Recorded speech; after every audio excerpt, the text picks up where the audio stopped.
Patrick Saunders, go ahead and start us off. Buddy, I know it's woulda, coulda, shoulda a little bit, but you look back to that second inning where you started off so hot with the single by Rymack and then the walk and the double by Charlie. But again, the inning just never really gave you the jump start you needed. Do you look back on that and think, damn, if we could have just put some runs in there, this might have been different? Well, the critical at bat was Dawes's, right? Second and third, no outs.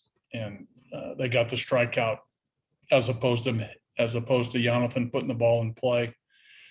That's a young hitter, right? Taking a called third strike, you got to, do everything you can to put the ball in play. The infield's back. The situational hitting part of that was what we're talking about. And then the pitch around to Dom, and then eventually the walk, and then Senza with the strikeout, and then Tap with 2 outs, got jammed on a fastball. So yeah, it looked promising. To your point, there was a couple at bats that we didn't get the big hit. Tap with 2 outs, bases loaded, not the big hit, and Daza with second and third, no outs, didn't put the ball in play. What are your impressions of Antonio's performance tonight? He battled. He really did. Didn't have his best stuff. Didn't have his best fastball, but battled through it. Got a couple pitches up in the zone where they took advantage of. But overall, got through into the 5th without his best stuff. Battled hard against a team that's been swinging the bats well and scoring runs. But overall, he kept us in the game. I'm sure he'll tell you that, he wished he would have, obviously been more efficient. There were a lot of foul balls, a lot of deep counts that got his pitch count up. But again, we talk about his competitive nature and his fierceness. Showed up tonight without his best stuff. Thank you, buddy. Thomas Hardy. Yes, I know Antonio battled, but you guys are on a little bit of a roll here where at home, the starting pitching was doing well. Right now, you're not getting the depth. Is there anything common you're seeing, or is each guy just kind of having his own little struggles here? I think, there's no one common theme there. It's just that, we're not, getting through innings efficiently, consistently. There's always seems to be a big inning with a big pitch count. We'll, over 33, 34 starts for these guys, hopefully as time goes, you'll see a little bit more consistently as far as some of the pitch efficiency. Carlos Estevez, after the extra inning game the other night, and then he came out today, very efficient. Do you feel like maybe there's a little bit of a role coming from him?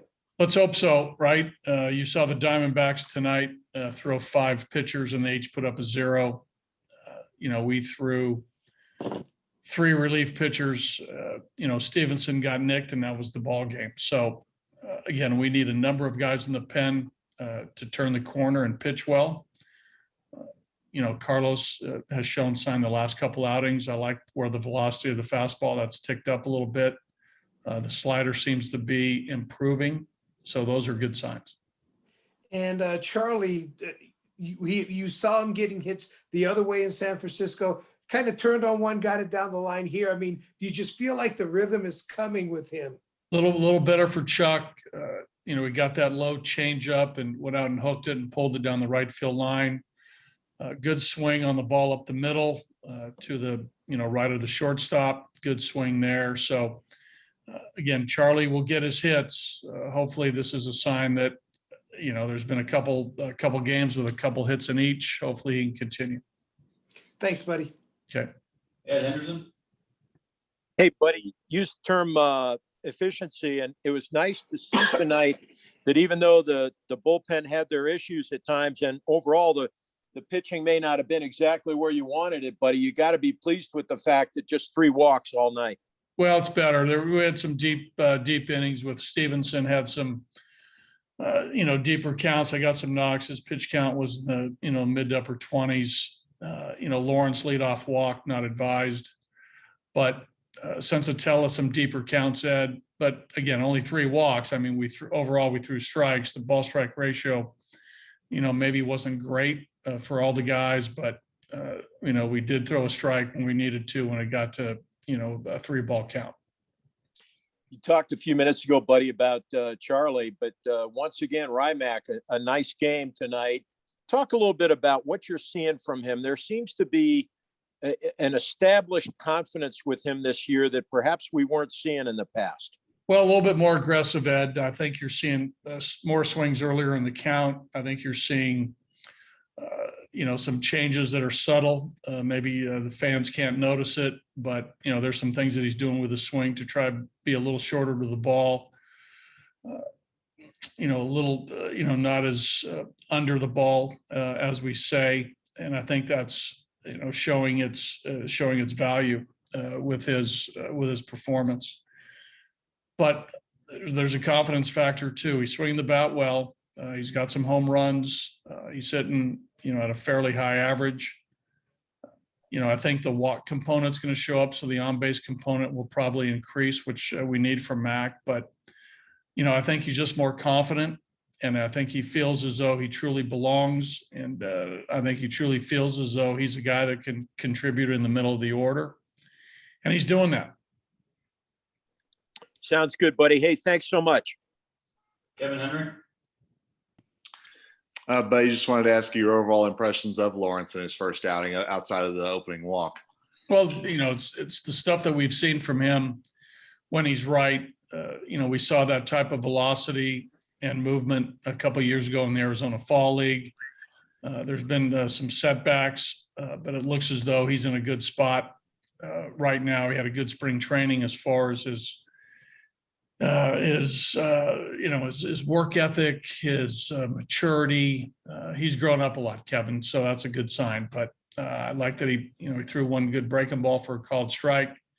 The ball was down for the most part. He gave up, the single to Smith and went through the hole. The ball was on the ground, the last out from Peralta. But it's a big arm, right, from a low slot. We saw him touch 100 miles an hour twice. That's good. And, the feel for the breaking ball has been good in alternate camp. So that's a good sign. So, it's a gifted arm with velocity from a unique angle. Let's see if he can get the ball in good spots, keep it down, get that breaking ball in there, and we'll see what we got moving forward. But it's a major league arm. And with Carlos, it looked like he was kind of up in the zone a little bit for some of those out pitches tonight, especially with Ahmed. Is that what you saw as well? Yeah, by design, there are times when Carlos is going to throw the ball at the top of the zone. He did that to Young, the pinch hitter. Again, 96, 97 with good velocity at the top end of the zone is tough to hit. Threw a slider to Ahmed to get out of the fifth. That ball hung a little bit, but it was a breaking ball strike. But Carlos is going to pitch at both ends. He's going to pitch at the top with his velocity. He can get the ball down with either the fastball or the slider. So, he's hopefully, like Thomas said, he's turned the corner, and he can give us some outings. Thanks, buddy. Okay. Owen Perkins. Yeah, buddy, Senzatela, I think 8 of his 9 hits came with 2 outs. What does that say to you, and what does he need to do to address that? Well, you got to be able to finish innings. He's trying, but you got to give the other guys credit too. They're professional hitters. They put the ball in play. Again, they worked him hard, right? They saw a lot of pitches, each and every hitter. There was a good library of at bats against him tonight and pitches seen. So, they saw him well. Got to strikeouts, but they had some good swings, but he hung in there. He really did. Yeah. I mean, is there anything special he can do to? No. Okay. No, make maybe a better quality pitch, at the end, but he's making quality pitches throughout the at bat, and they're fouling a lot of pitches off. So, Okay. And you got to end up throwing strikes when you get to 3-2. I mean, he was trying to get him to, chase a little bit, throughout a lot of the at bats, and they didn't. If you've noticed, they've taken a lot of walks lately, which has been a part of their success. I think they're third in the National League in walks. They're not chasing outside the zone. It's a credit to their hitters. So, he did what he did. They just got some knocks with 2 outs. And you talked about the bullpen, but obviously the offense was a little light after the 3rd inning. I think they just had 2 hits after the 3rd. Yeah, we didn't do much against their bullpen. Yeah. We had the one opportunity, like Patrick said, in the 2nd, and we did get the 2 runs in the 3rd. And after that, their bullpen stymied us. Okay, thank you. All right, we have time for one more, Larry Patrick. Yes, buddy. Tonight with the win, Arizona goes over 500. We've got a very tough division right now. After the first 30 days here of the season, you're going to have to play them a lot more times. What are you seeing that your team needs to do with more consistency against these guys? Well, it's a good division. You're right, Larry. The Dodgers are playing well. The Giants are playing well. The Padres are playing well. They're really pitching well. You look at the 3 leaders in pitching in the National League, it's those 3 teams. It might be in all of baseball, the Dodgers, the Giants, and the Padres. So they're really pitching well. So we got to match them on the mound, first of all.